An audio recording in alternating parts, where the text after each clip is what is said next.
కూటమి ప్రభుత్వంలో నామినేటెడ్ పదవి దక్కించుకున్న జనసేన పార్టీ ముమ్మిడివరం వ్యవసాయ మార్కెట్ కమిటీ చైర్పర్సన్ ప్రమాణ స్వీకార సభలో తన వెంట తన సామాజిక వర్గం నడవలేదని కించపరుస్తూ మాట్లాడిన market committee chairperson Ogure Bhagyashri Janasena party Kapu సామాజిక వర్గం తనకు వెన్నుదన్ను అన్నారు. నామినేటెడ్ పోస్టు మహిళలకు కేటాయించిన రిజర్వేషన్ కాదా? ఓట్లు అడగవలసిన పరిస్థితి వస్తే ఎస్సీల ఓట్లు మీకు అక్కర్లేదా అని ప్రశ్నించిన మీడియా ఎన్నికల్లో మాత్రం ఎస్సీల ఓట్లు అడుగుతానని వారికి అండగా ఉండటం జరుగుతుందని మీడియాకు వివరణ ఇచ్చిన చైర్పర్సన్ భాగ్యశ్రీ సామాన్యులకు పట్టం కడతానన్న మా జనసేన పార్టీ అధినేత పవన్ కళ్యాణ్ గారి మాటను నిలబెట్టుకుంటూ దానికి ఉదాహరణగా నన్నే తీసుకోమని మీ అందరికీ నేను కూడా చెప్పుకుంటున్నాను. ఏంటంటే నేను ఒక సామాన్య మహిళనండి, సాధారణ గృహిణిని. ఎక్కడో మారుమూల గ్రామంలో ఉన్న నన్ను గుర్తించి నాకు ఈ పదవి బాధ్యతలు ఇచ్చి సొసైటీలో నాకు గౌరవ మర్యాదలు పెంచిన మా అధ్యక్షులకి నేను ఎప్పటికీ ఎల్లప్పుడూ రుణపడి ఉంటానని మీ అందరికీ సభాపూర్వకంగా తెలియజేసుకుంటున్నాను. అలాగే నేను ఎస్సీ సామాజిక వర్గంలో పుట్టినా కూడా నాతోటి నా వెనక ఎవరు నా ఎస్సీ సామాజిక వర్గం నడవలేదండి.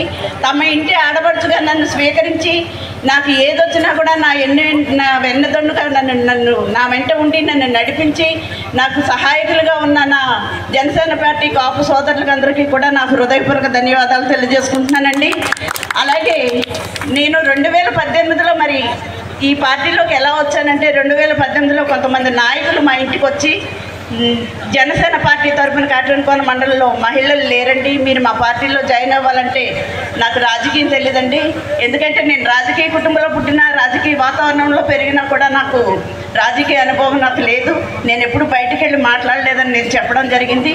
అయినా కూడా నాయకులు మీ వెనక మేము ఉంటామమ్మా, మేము నడిపిస్తాము, మీకు రాజకీయం నేర్పుతామని 2018లో మా అధినేత పవన్ కళ్యాణ్ గారు ముమ్మడివారంలో బహిరంగ సభలో నాకు ఆయనతో మరి జనసేన పార్టీ కండువా కప్పించి నన్ను ఈ పార్టీలో నడిపించారండి. అప్పటి నుంచి కూడా నేను ఇప్పటి వరకు జనసేన పార్టీలో ఏవో చిన్న చిన్న మీటింగ్లకు వెళ్ళడం నేను పాల్గొనడం జరుగుతుంది. అలాగే ఎక్కడా కూడా నేను ఎప్పుడు కూడా సభ మీదకి వెళ్ళి మాట్లాడడం కానీ మీటింగ్లో మాట్లాడడం కానీ చేయలేదు. ఈ పదవి వచ్చిన తర్వాతే నేను ఇలా స్టేజ్ మీదకి ఎక్కి మాట్లాడటము, మన గౌరవ ఎమ్మెల్యే గారు ఎదుట మాట్లాడటము, నా మాటల్లో ఏమన్నా తప్పులు ఉంటాయని మనసుగా కోరుతున్నాను. అలాగే నా ఈ పదవికి కారకులైన కొంతమంది జనసేన పార్టీ నాయకులు చాలామంది ఉన్నారండి. వారందరికీ కూడా నేను ఈ సభాముఖంగా కృతజ్ఞతలు తెలియజేసుకుంటున్నాను. అలాగే కూడా మరి నేను ఎమ్మెల్యే గారి సహకారంతో రైతులందరికీ కూడా నేను సహాయం చేస్తానని, పెద్దలు చెప్పిన సూచనల ప్రకారంగా నేను నడుచుకుంటానని, పార్టీకి ఏ విధమైనటువంటి మచ్చలు తేనని సభాపూర్వకంగా మీ అందరికీ నేను మనవి చేసుకుంటున్నానండి. అలాగే నాతోటి ఇప్పటి వరకు కూడా అందరూ కలిసికట్టుగా నడుస్తున్నారు. నేను కూటమి ప్రభుత్వానికి సహాయం చేస్తానని, మా పార్టీని కూడా అభివృద్ధి పరుచుకుంటానని సభాముఖంగా నా పార్టీ సోదరులందరికీ కూడా నేను విన్నవించుకుంటున్నానండి. కించపరిచాను అనేసి అని అంటున్నారు. నేను ఎస్సీ సోదరులు కించపరచలేదండి. నా వెనక ఎవరు నా ఎస్సీ వాళ్ళు లేరు అనేసి నేను అన్నానే తప్ప నా ఎస్సీ సోదరులు నేను కించపరచుకొని ఎప్పుడుని నాకు ఇప్పటి వరకు నా తోడుగా ఉండి నన్ను నడిపించింది కూడా కాపు సోదరులు అనేసి నేను చెప్పానండి. అది నేను గర్వంగా చెప్తున్నాను ఈ రోజుని. ఎందుకంటే మా జనసేన పార్టీ నుంచి నేను ఒక సామాన్య మహిళను, నేను సాధారణ గృహిణిని.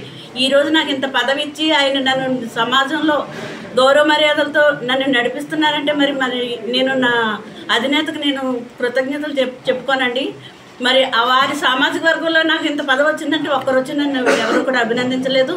నా వెనక ఎప్పుడు ఉన్నది కూడా కాపు సోదరులే. అయితే నేను ఈరోజు ఇది నామినేటెడ్ పోస్ట్ కాబట్టి మీరు ఇలా మాట్లాడారు.